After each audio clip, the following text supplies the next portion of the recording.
Shalom Bapak Ibu, saudara-saudari yang terkasih di dalam nama Tuhan Yesus Kristus. Saya percaya kita di dalam lindungan daripada kasih Allah Tritunggal. Untuk itu pada ibadah pagi hari ini saya mengajak kita untuk mempersiapkan hati kita. Biarlah kita menikmati setiap ibadah ini. Biarlah semuanya apa yang kita lakukan pada pagi hari ini untuk kemuliaan Tuhan. Mari kita berdoa. Bapa dalam kerajaan surga, kami mempersiapkan hati kami untuk beribadah kepada Engkau. Kiranya Engkau memperlengkapi kami dengan Roh Kudus-Mu, mempersiapkan hati dan pikiran kami, supaya kami siap mendengarkan kebenaran firman-Mu yang akan disampaikan hamba-Mu Tuhan. Serangkaian ibadah ini kami percaya hanya di dalam tangan-Mu, Engkau yang bekerja di dalam kehidupan kami. Hanya di dalam nama Tuhan Yesus Kristus. Haleluya. Amin. Kami bersyukur Tuhan, Engkau selalu ada di tengah-tengah kami.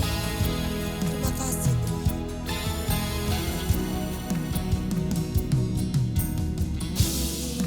Berdiri di tengah umat-Mu, dari segala suku bangsa. Kami umat-Mu yang telah ditebus dan telah diselamatkan.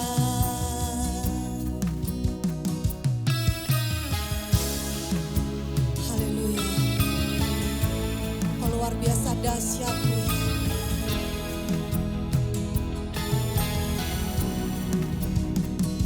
Ada kata yang layak untuk berikan, tiada kata untuk memuji-Mu. Namun ku kan bersorak dengan segenap hati dan kekuatanku. Haleluya, haleluya bagi anak domba.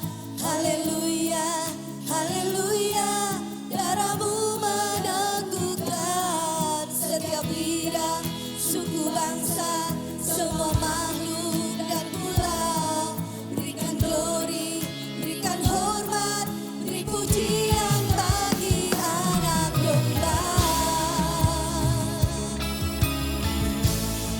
Kami mau selalu mengucapkan haleluya.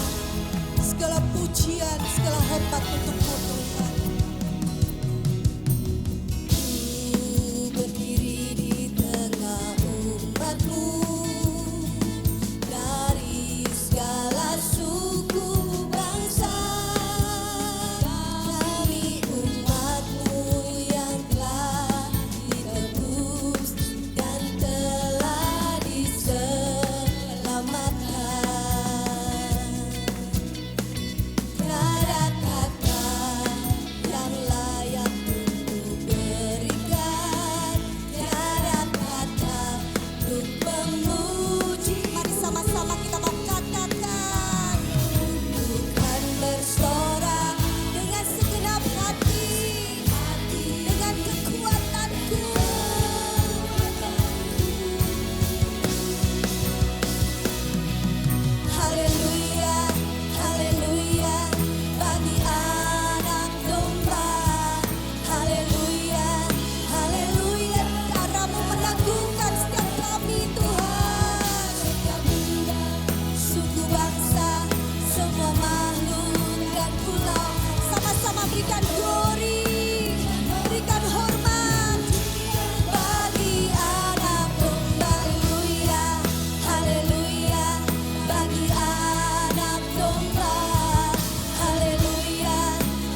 hormat, segala kemuliaan hanya untuk Engkau Tuhan.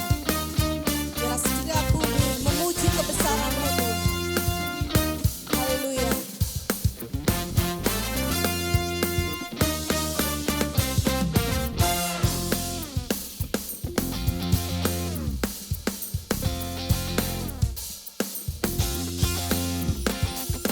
Langit dan bumi pujilah Tuhan, sebab Dia ciptakan semuanya. Keagungannya mengatasi langit bumi, sembah sujud di hadapannya. Haleluya.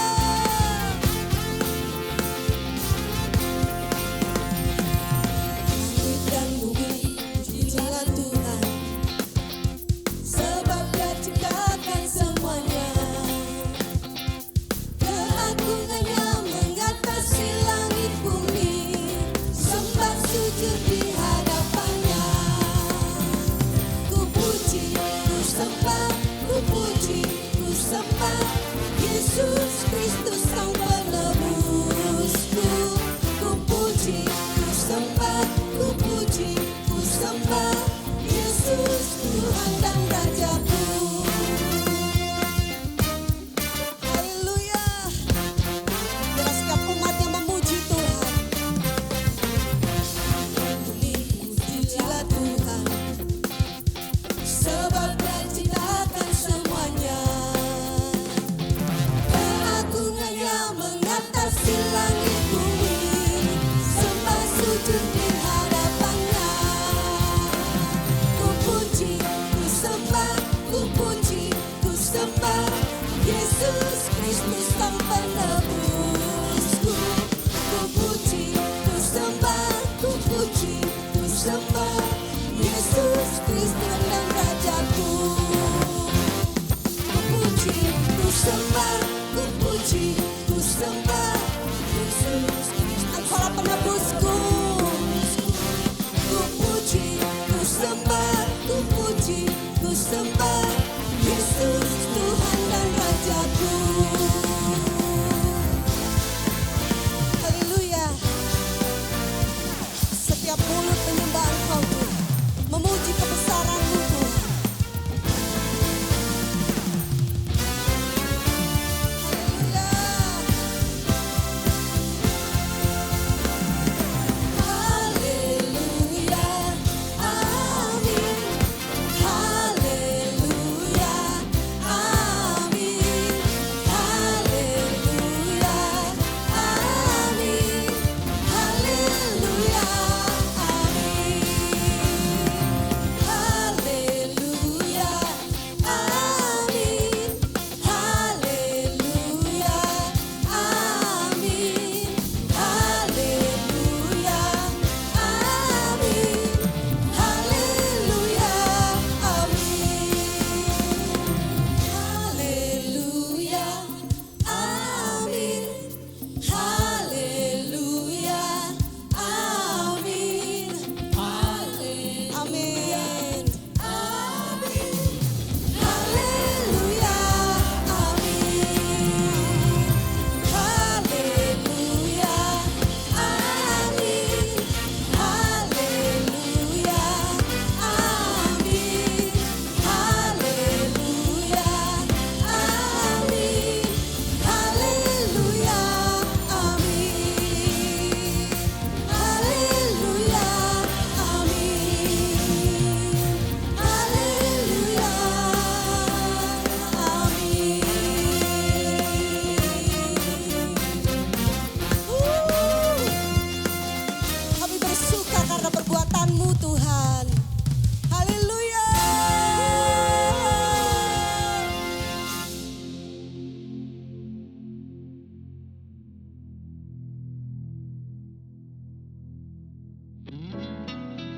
Kami mau siapkan hati kami Tuhan. Kami mau mendengarkan firman, bagian terindah yang Kau berikan buat kami Tuhan. Haleluya. Aku mengasihi Engkau Yesus dengan segenap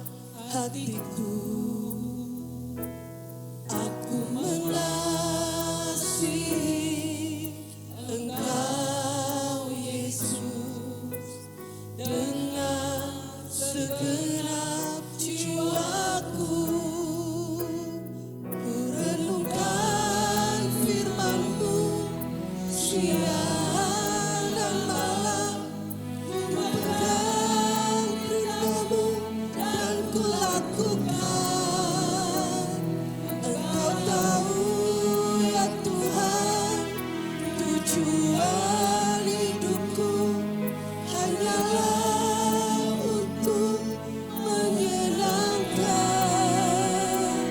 hatimu.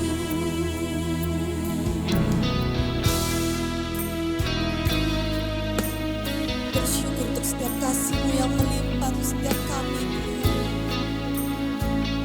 Terima kasih, Tuhan. Engkau mengasihi kami dengan segenap hati-Mu, Tuhan. Terima kasih, Yesus.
Kami bersyukur Tuhan, kami siapkan hati kami untuk mendengarkan firman-Mu.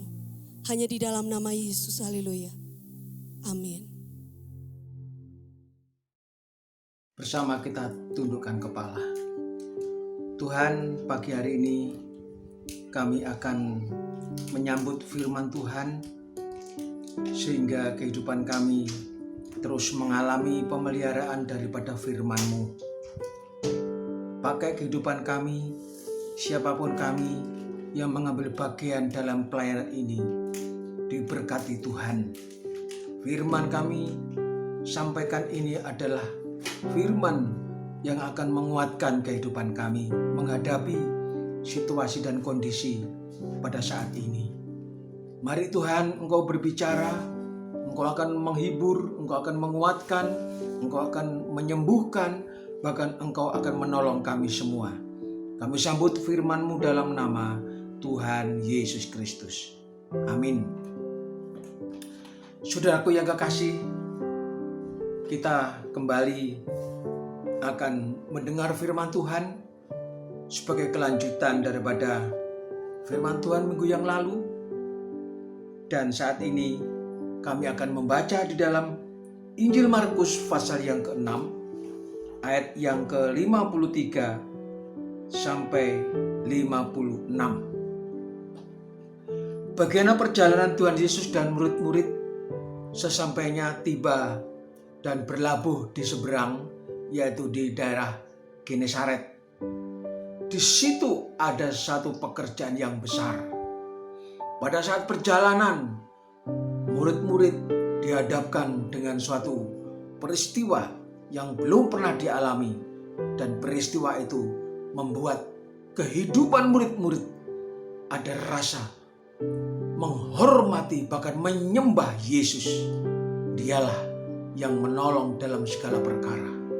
Dan setibanya di pelabuhan, yaitu di daerah Genesaret, dan dia turun dari perahu, begitu cepatnya orang-orang mengenal Yesus.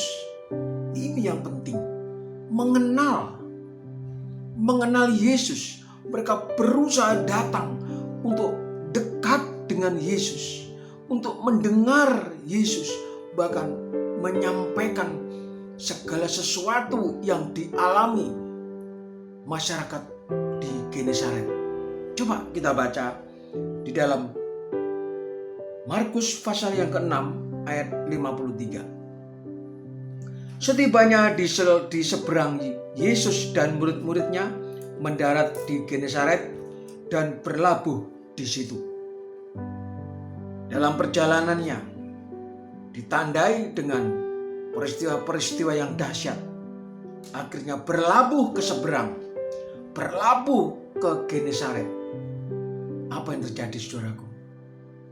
Ketika mereka keluar dari perahu, murid-murid dan Tuhan Yesus keluar, turun dari perahu, orang segera mengenal Yesus. Nah, ini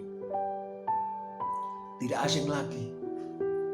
Yesus sangat dikenal oleh banyak orang. Meskipun berita-berita itu kemana-mana, meskipun mereka belum pernah melihat Tuhan Yesus, tapi melihat perjalanannya murid-murid dan Yesus, memang Yesus dikenal. Karena apa? Yesus adalah manusia, utuhnya manusia, 100% manusia. Dan Yesus juga 100 firman Allah. 100% manusia, 100% firman Allah. Luar biasa. Ini orang-orang mengenal Yesus karena Yesus banyak mengadakan tanda-tanda mujizat, tanda-tanda ajaib yang pada waktu itu belum pernah terjadi dan manusia bisa melihat dengan mata kepala sendiri. Ayat 54, ketika mereka keluar dari perahu, orang segera mengenal Yesus. Maka berlari-larilah mereka ke seluruh daerah itu dan mulai mengusung orang-orang sakit di atas tilamnya kepada Yesus di mana saja kabarnya ia berada. Beredar ke seantero Genesaret, dari kampung-kampung, kota-kota. Masyarakat berbondong-bondong, berlari-lari, punya antusias, punya kerinduan untuk datang kepada Tuhan, membawa perkaranya masing-masing, membawa masalahnya masing-masing. Karena apa? Hanya Yesus harapannya yang bisa menolong, yang bisa mengeluarkan dari masalah, yang bisa menyelesaikan dari masalah. Apa yang terjadi, saudaraku? Mujizat terjadi. Ini adalah KKR Akbar. Ini penginjilan besar.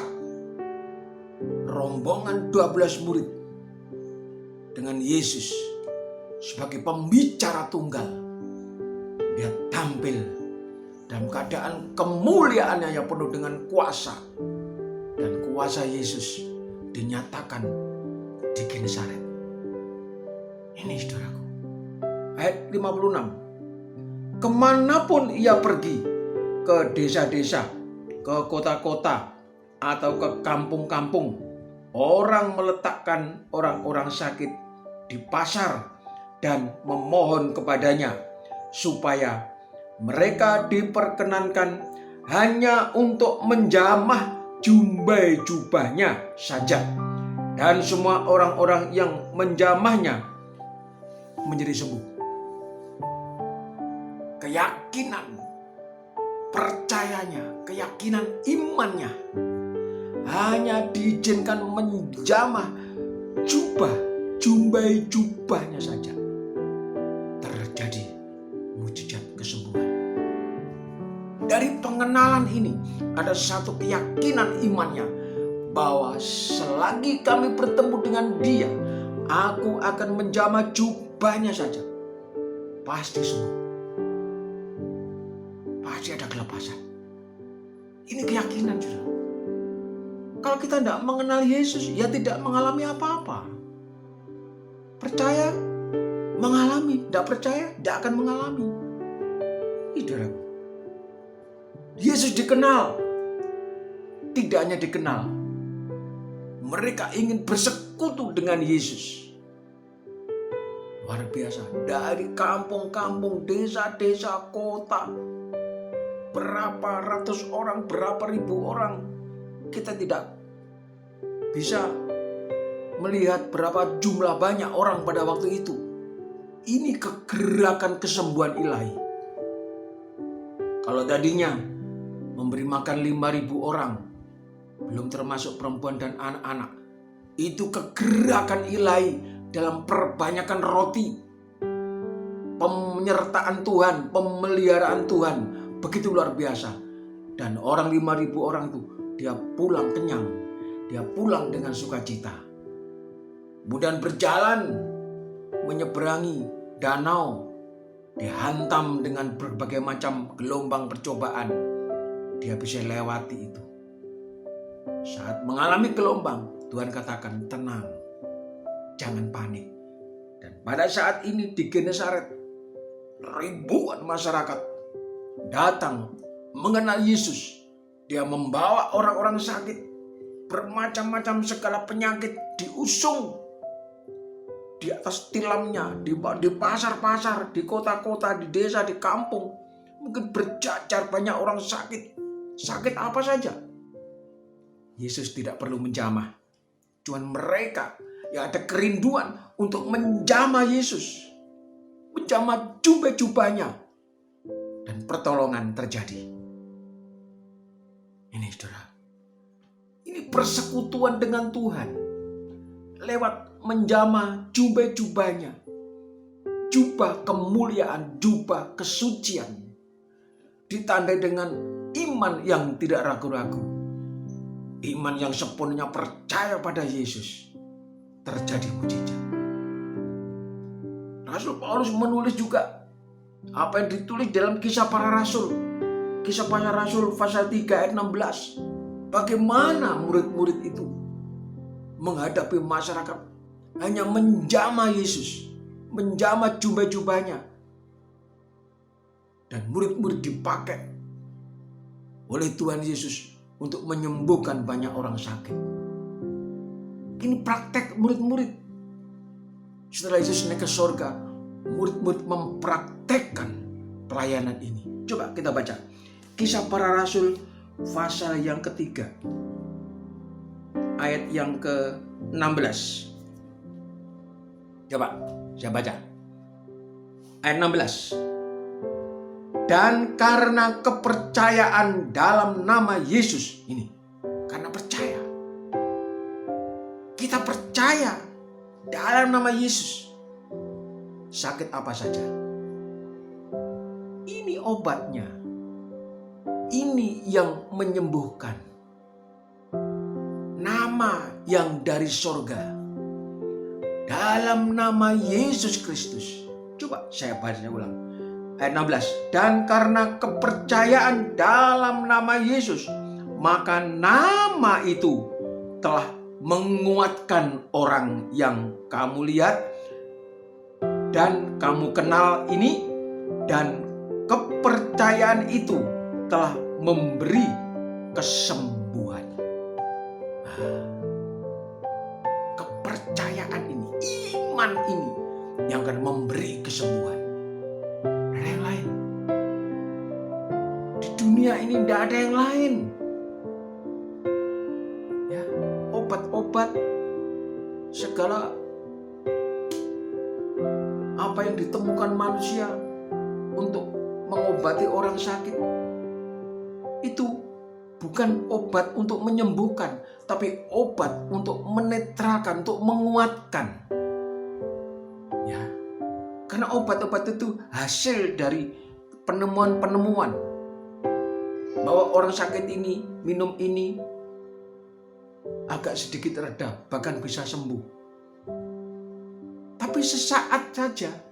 Tapi kalau Yesus, percaya pada Yesus, sembuh selamanya, total. Saudara. Ini harus kita percayai. Kita orang percaya. Ya, kita harus beda. Meskipun kita hidup di dunia juga kita mengalami yang sama. Sakit, sama kita sakit. Tapi nomor satu, imun yang paling kuat yaitu iman kepada Yesus. Saya baca ulang ayat 16, coba dengarkan baik-baik. Ayat 16. Dan karena kepercayaan dalam nama Yesus, iman kepada Yesus, mengenal kepada Yesus. Orang-orang Genesaret mengenal Yesus. Maka nama itu, yaitu nama Yesus itu, menguatkan orang yang kamu lihat. Menguatkan, menguatkan, memberi kekuatan.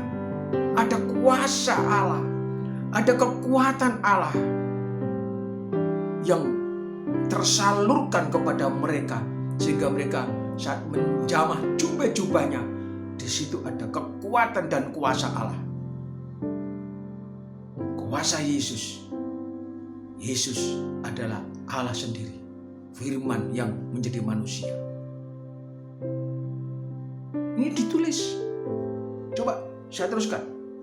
Maka nama itu telah menguatkan orang yang kamu lihat dan kamu kenal ini, dan kepercayaan itu telah memberi apa saudaraku? Kesembuhan. Kepada siapa? Kepada orang ini di depan kamu semua. Ya, kita sama-sama mempertahankan iman kita ini. Hanya punya satu pengharapan, yaitu nama Yesus. Tidak ada yang lain. Tidak ada yang lain. Ini bukan sekedar obat, tapi ini pertolongan. Obat pertolongan yang penuh kuasa, penuh kekuatan. Akan menghibur kita, menguatkan kita. Saat kita menghadapi permasalahan, Tuhan tolong kita. Ya. Coba kita baca Rasul Paulus menulis di dalam suratan 1 Yohanes. Rasul Yohanes menulis di dalam suratan 1 Yohanes pasal 1. 1 Yohanes pasal 1 ayat yang ke-6. Surat 1 Yohanes pasal 1 ayat 6 dan 7. Ya, sudah. Mari saya baca. Jika kita katakan bahwa kita beroleh persekutuan dengan Dia, saat kita menjamah jubah-jubahnya, itu ada persekutuan dengan Dia. Persekutuan di dalam jubah kemuliaan Tuhan. Inilah kesucian. Bukan sembarang jubah, saudara. Jubah ada kekuatan. Karena yang dipakai Yesus adalah jubah kemuliaan. Jubah kesucian. Dan Yesus memakai jubah. Bukan baju, jubah. Sudah tahu jubah itu bagaimana bentuknya? Kalau dipakaikan orang tidak seperti kita celana atau baju. Jubah itu ada seperti jubah kayak tim medis dokter, itu jubah. Kayak jubahnya pengadilan, jaksa, itu jubah. Ya, begitu panjang, jumbainya panjang, itu jubah. Itu jubah itu tanda kebesaran, tanda kemuliaan. Ya, ini yang dipakai Yesus, yang dijamah banyak orang-orang baik di pasar, di lorong-lorong, di kota-kota, di kampung. Hanya menjamah jubah-jubahnya saja, menyentuh jubah. Ada satu kekuatan yang besar. Seperti perempuan yang sakit pendarahan 12 tahun. Dia berkeyakinan, jika aku menjamah jubah-jubahnya maka aku akan sembuh. Mereka berdesak-desakan. Setelah perempuan yang menjamah jubahnya, Yesus berhenti dan berkata, "Siapa yang menjamah jubahku?"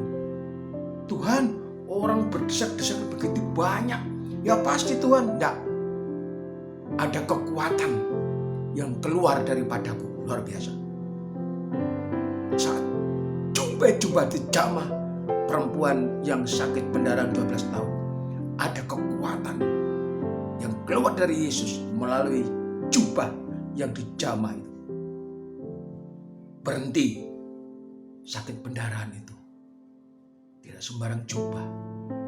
Meskipun orang lain berdesak-desak menjamah jubahnya, tapi iman perempuan ini, keyakinannya ini membuat kekuatan yang dari Yesus keluar dan memberi kesembuhan pada perempuan. Demikian juga di Genesaret ini. Dengan orang-orang sakit yang hanya menjamah jubahnya, kekuatan dan kuasa Tuhan dinyatakan pada mereka. Ayo, kita jamah jubah Yesus. Kita jamah jubahnya, itu adalah kesucian, persekutuan dalam kesucian. Ada kuasa, saudaraku. Ada kuasa. Saya baca terus ayat 6. Jika kita katakan bahwa kita beroleh persekutuan dengan Dia, namun kita hidup di dalam kegelapan, kita berdusta dan kita tidak melakukan kebenaran. Ini terjadi meskipun berdesak-desakan orang menjamah Yesus, tapi mereka tidak dalam hidup kebenaran, tidak menerima apa-apa. Justru iman, kepercayaan, pengenalan akan Yesus, ini adalah kebenaran. Hidup di dalam terang, tadinya dalam gelap, melihat Yesus, dia ingin hidup di dalam terang. Dan ada persekutuan lewat jubahnya. Ayat 7. Tetapi jika kita hidup di dalam terang, tadi di dalam gelap, tidak mengalami apa-apa. Kita berdusta, tidak apa-apa. Oh, aku percaya Yesus. Tuhan tolong. Jamah Tuhan. Tapi kita hidup di dalam kegelapan, tidak mengalami apa-apa. Kita berdusta di dalam pengakuan kita kepada Tuhan. Aku mengenal Yesus, tapi dusta. Kenapa dusta? Tidak percaya. Ayat 7. Tetapi jika kita hidup di dalam terang, di dalam firman, sama seperti Dia, Yesus yang adalah terang. Seperti Dia. Coba ayat 7 saya ulangi. Tetapi jika kita hidup di dalam terang, sama seperti Dia ada di dalam terang, maka kita beroleh persekutuan seorang dengan yang lain, dan darah Yesus, anaknya itu, menyucikan kita daripada segala dosa. Ini ada kuasa darah Yesus yang menyucikan kita dari sakit penyakit. Apa saja penyakit kita. Penyakit jasmani, penyakit rohani. Hanya darah Yesus yang mampu menyucikan hidup kita. Firman yang menjadi manusia, yang sudah berkorban untuk kita. Hanya itu saja. Coba seterusnya saya baca lebih lengkap lagi. Ayat 8. Jika kita berkata bahwa kita tidak berdosa, maka kita menipu diri kita sendiri dan kebenaran tidak ada di dalam kita. Ada pertolongan. Bagaimana Tuhan bisa menolong kalau hidup kita tidak dalam kesucian, tidak dalam kebenaran? Tidak bisa terang itu menyatu dengan kegelapan. Tidak bisa, saudaraku. Kita harus mengalami terang, mengenal terang itu, dan mau menerima dan percaya terang itu. Sesungguhnya disitulah akan terjadi pertolongan. Ya. Coba ayat selanjutnya. Ayat 9. Jika kita mengaku dosa kita, maka Ia adalah setia dan adil, sehingga Ia akan mengampuni segala dosa kita dan menyucikan kita dari segala kejahatan. Wah, ini pertolongan yang benar. Saudaraku, ini pengampunan yang benar. oleh darah Yesus. Jika kita mengaku segala dosa kita, ini ada pengampunan.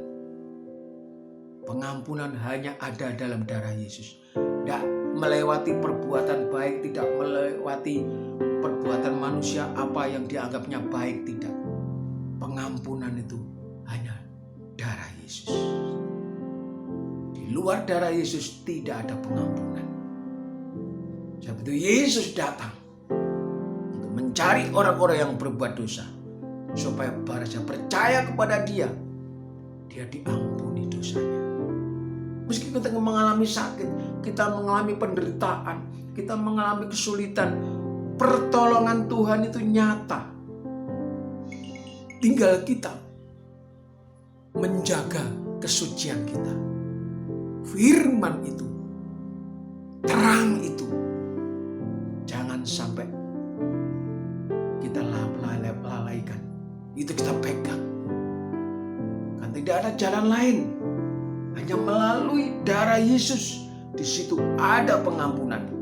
Dalam surat 2 Korintus pasal yang ke-7. Surat 2 Korintus pasal yang ke-7. Ya. Sudah. Surat 2 Korintus pasal yang ke-7 ayat 1. Demikian bunyinya. Ayat 1. Saudara-saudaraku yang kekasih, ya, 2 Korintus pasal 7 ayat 1. Saudara-saudaraku yang kekasih, karena kita sekarang memiliki janji-janji itu, marilah kita menyucikan diri kita. Ayo, kita menyucikan diri kita. Bagaimana Tuhan caranya menyucikan diri kita itu? Datang kepada Yesus. Yesus itu terang. Datang kepada terang itu. Firman itu, dengarkan firman itu akan mengerjakan kita. Firman itu akan menyucikan kita. Kita tidak bisa hidup tanpa firman. Karena satu-satunya jalan firman ini yang menyertai kita, yang menolong kita, saudara. Banyak buku-buku lain, buku panduan lain yang begitu baik, disusun begitu baik bahasanya. Tetapi itu semua ya memang baik, tapi tidak mengandung keselamatan. Tapi firman ini mengandung keselamatan. Betapa pentingnya keselamatan. Manusia perlu selamat. Manusia harus ditolong.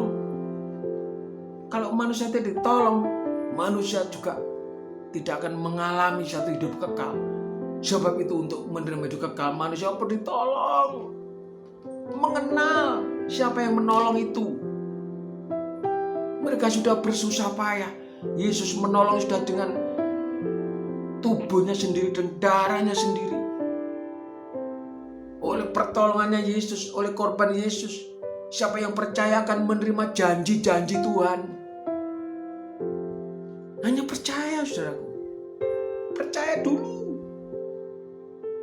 Kalau kepercayaan sudah kuat, begitu yakin, akan menolong, saudaraku.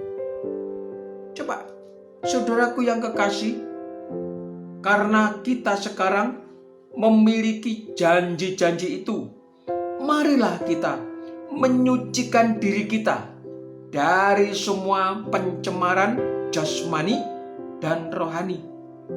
Pencemaran jasmani dan pencemaran rohani.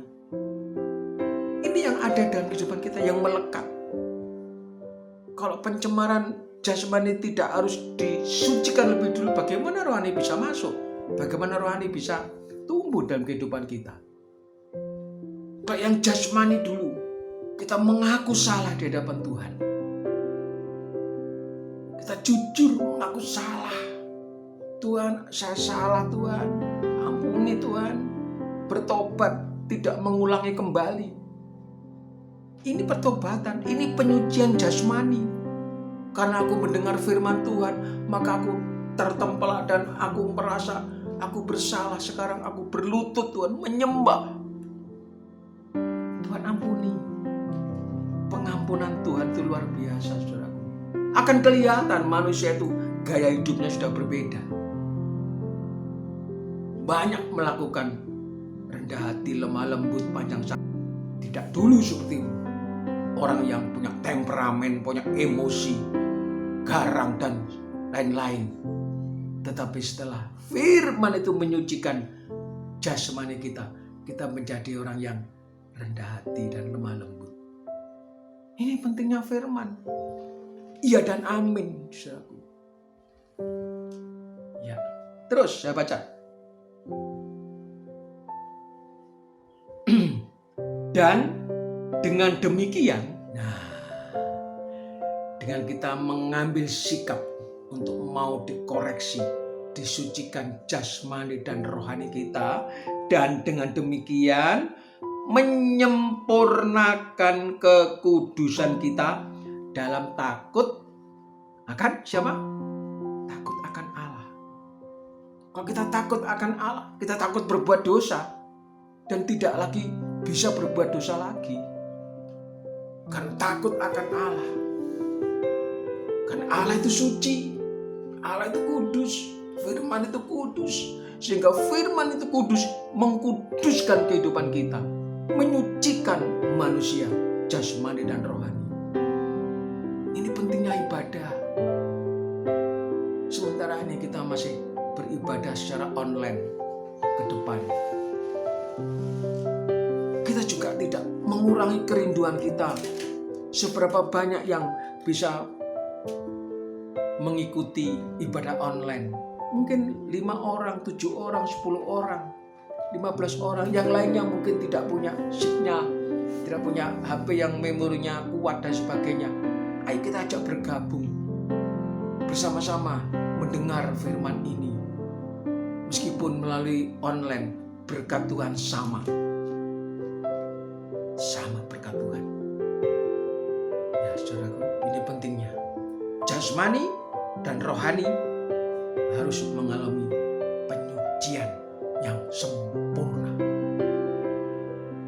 Dengan tanda apa? Takut akan firman, takut akan Allah. Maka kita disebut anak-anak Allah. Tentunya anak-anak Allah itu tidak lagi bisa berbuat dosa. Karena ada tanda kesucian.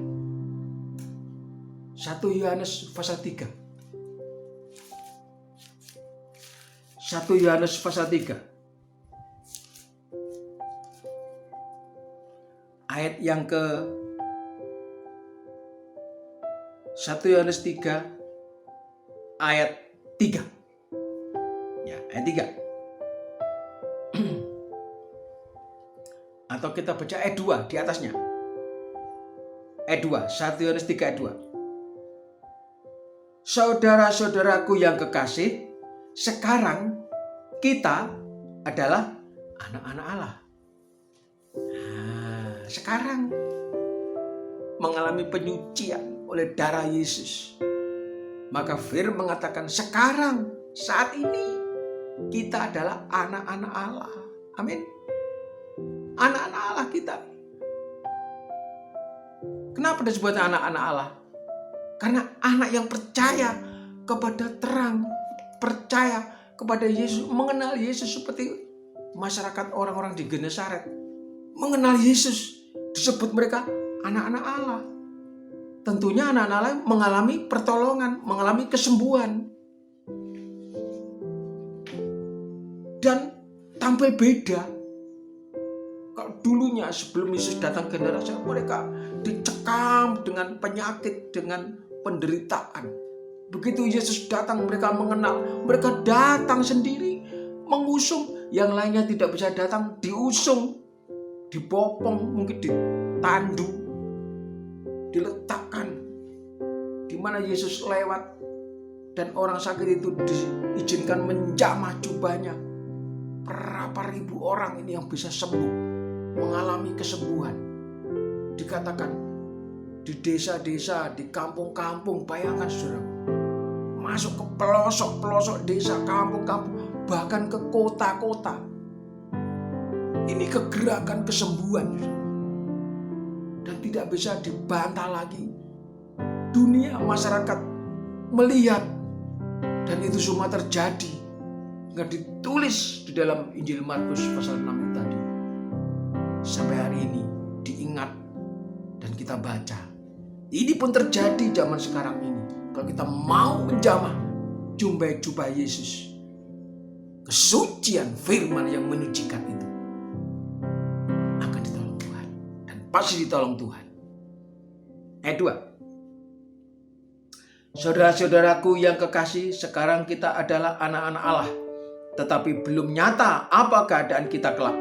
Akan tetapi kita tahu bahwa apabila Kristus menyatakan dirinya, kita akan menjadi sama seperti Dia, sebab kita akan melihat Dia dalam keadaannya yang sebenarnya. Wah,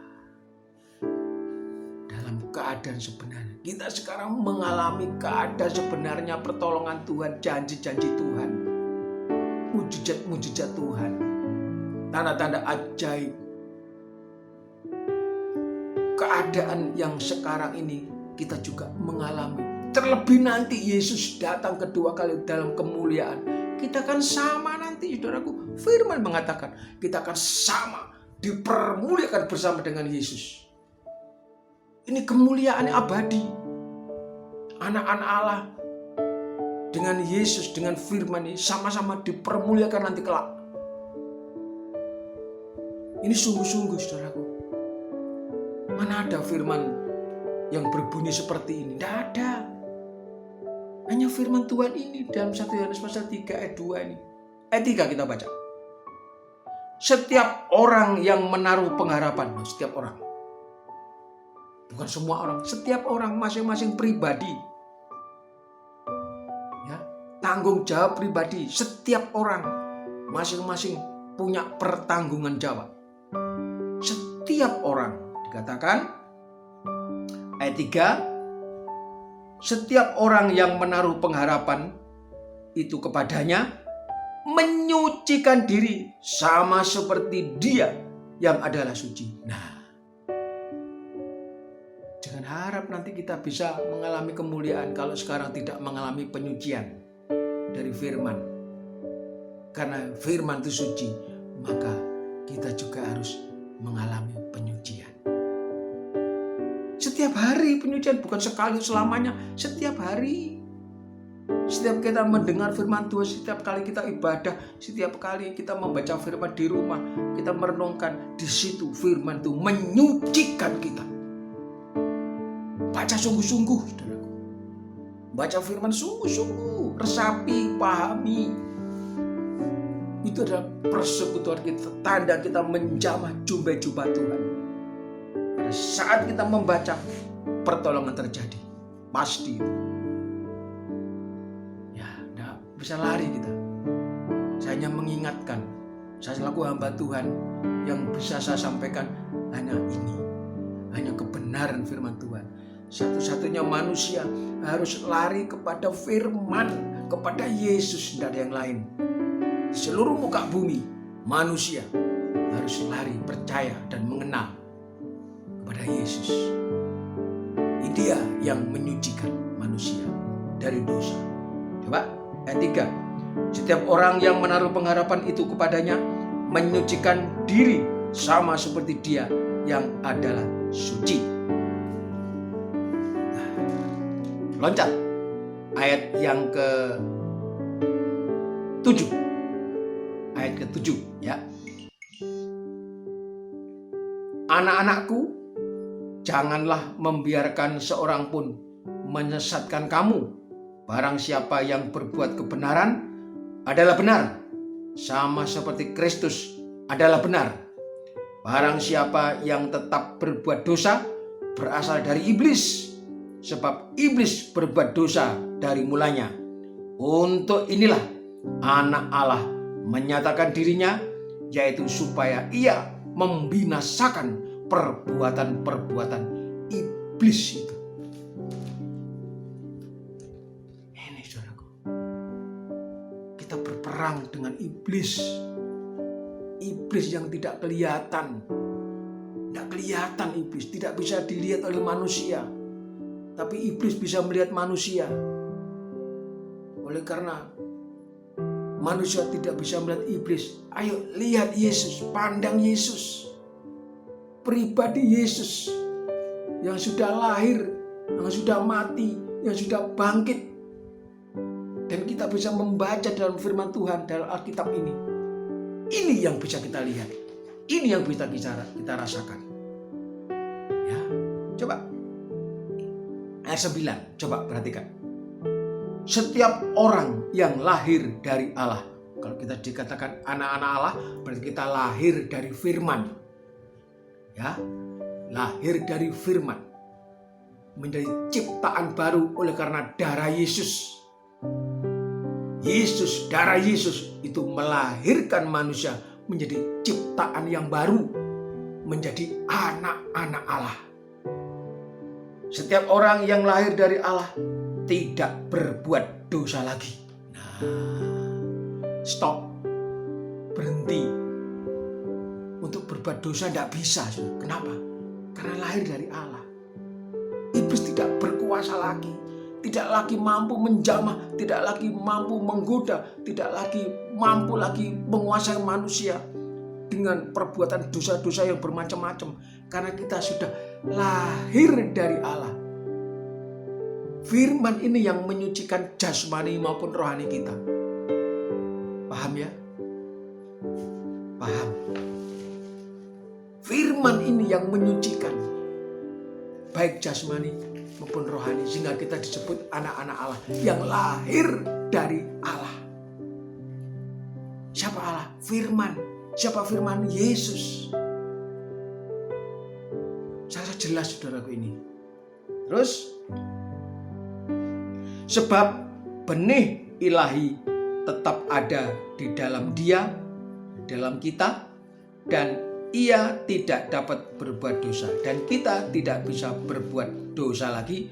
Karena itu lahir dari Allah. Tidak bisa berbuat dosa lagi. Hidup disucikan, hidup dalam terang. Hidup diterangi oleh firman Allah. Masyarakat di Genesaret, ribuan orang bisa terjadi karena ada kerinduan untuk bersekutu dengan Yesus yang datang. Ini kesempatan. Kapan lagi kesempatan ini kalau tidak dimanfaatkan betul-betul? Tidak hanya mencari kesembuhan, tapi mengenali Yesus, siapa Yesus, sehingga dia datang kepada Yesus, menyembah kepada Yesus. Tuhan Yesus berbelas kasihan dan terjadi pertolongan untuk menyucikan banyak orang dari sakit penyakit dan dari dosanya. Sebab itu, mari kita terus giat. Terus giat-giat dalam pelayanan kita. Dan Yesus sudah memberi teladan. Dia giat baik masuk kampung, masuk desa, masuk kota. Dia melakukan pekerjaan-pekerjaan baik. Giat. Dan murid-murid melihat pekerjaan Tuhan itu giat. Maka murid-murid melakukannya. Seolah-olah pekerjaan yang besar diestafetkan pada murid-murid. Dan sekarang kita baca pekerjaan Tuhan diestafetkan kepada saya dan saudara. Ayo kita terus giat dalam pelayanan. Kita giat dalam melayani Tuhan. Pertolongan Tuhan nyata. Ayat terakhir dalam 2 Korintus. Mari kita baca surat 1 Korintus pasal yang ke-15. 1 Korintus pasal 15. Nah, ayat yang ke-58. Ya. Ayat terakhir, ayo kita sama-sama baca bersama-sama ya. Kita baca bersama-sama. Ayat 58. 1 Korintus 15 ayat 58. Kita baca sama-sama. 2, 3. Karena itu saudara-saudaraku yang kekasih, berdirilah teguh, jangan goyah, dan giatlah selalu dalam pekerjaan Tuhan, sebab kamu tahu bahwa dalam persekutuan dengan Tuhan, jerih payahmu tidak sia-sia. Amin. Puji nama Tuhan. Kita terus bergerak maju, kita terus semangat, kita terus giat dalam pelayanan kita. Dikatakan jerih payahmu tidak sia-sia. Di depan banyak pekerjaan yang besar. Di depan banyak orang yang harus kita tolong. Di depan banyak orang yang harus mendengar nama Yesus itu. Seperti Genesaret, masyarakat mengenal nama Yesus. Sehingga terjadi pertolongan, terjadi suatu pemeliharaan Tuhan, terjadi kesembuhan. Sakit penyakit apa saja. Virus corona saat ini tidak kelihatan. Ini adalah pekerjaan iblis. Seizin Tuhan, dia melanda seluruh umat di muka bumi. Tetapi kita mempunyai Yesus. Kita menjamah jubah-jubahnya. Kita mengalami kekuatan dan kuasa Tuhan. Terus terjadi di tengah-tengah keluarga kita, masyarakat kita, jemaat kita, gereja-gereja Tuhan di mana mereka berada. Tuhan memberkati. Mari kita angkat satu pujian. Tangan Tuhan menyelamatkanku. Yesus adalah kekuatanku.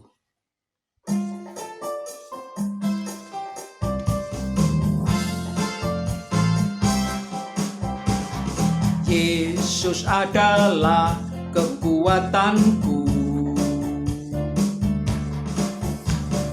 Hanya dialah kota bentengku. Dia yang memberikan segala keselamatan bagi dia orang yang diurapinya. Orang yang hina dia tegarkan. Orang yang miskin dia pun angkuh. Dia Allah yang adil dalam perbuatannya, selalu setia akan janjinya.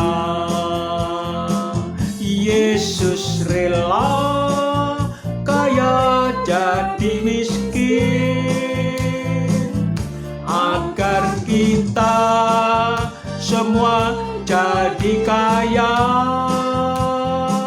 Allah Bapa perkaya kami dengan Roh-Mu, agar nyata bahwa kami anak Allah.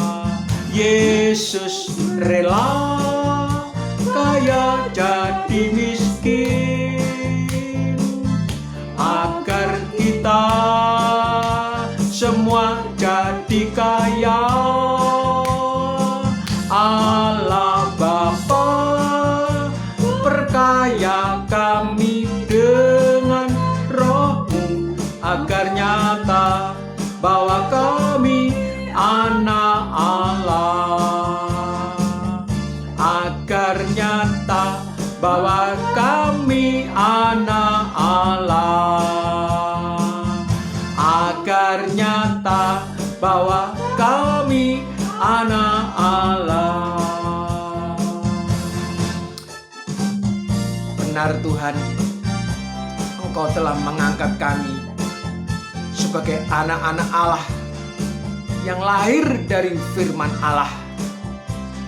Darah Yesus yang menyucikan kehidupan manusia, yang menolong, yang menyembuhkan, yang mengangkat, yang memperkaya. Karena Engkau datang dari surga, menjadi miskin supaya orang yang percaya, yang mengenal kepada pribadi Tuhan Yesus, menjadi kaya di dalam segala kebajikan, menjadi kaya rohani kita, menjadi kaya akan firman Allah, menjadi kaya perbuatan-perbuatan baik. Inilah kerinduan kami Tuhan. Biarlah kekayaan dari surga yang tidak pernah habis, yang kekal itu menyertai segala perbuatan baik kami untuk menolong siapa saja. Mari Tuhan, yang sakit, mungkin yang kena virus corona, Tuhan, pagi hari ini kami menjamah jubah-jubah-Mu, dan di situ akan terjadi kesembuhan seperti terjadi kesembuhan ilahi di seluruh tanah Genesaret. Oh Tuhan, luar biasa kuasa-Mu, luar biasa kekuatan-Mu, menyembuhkan segala sakit penyakit kami, menghibur, menguatkan. Terima kasih Tuhan. Terima kasih pada pagi hari ini. Berkati kami semua, seluruh dan jemaat-Mu. Engkau pakai dalam segala pelayanannya, pekerjaannya, apa yang dikerjakan selalu berhasil. Nama Tuhan dipermuliakan. Rumah tangga kami, anak-anak kami yang bekerja, yang kuliah, yang masih sekolah, Tuhan berkati. Pakai mereka, lindungi mereka. Lindungi dengan darah Yesus, sehingga mereka terhindar dari segala serangan penyakit dari pekerjaan iblis. Tuhan, terima kasih. Sekarang kami mau terima berkat Tuhan.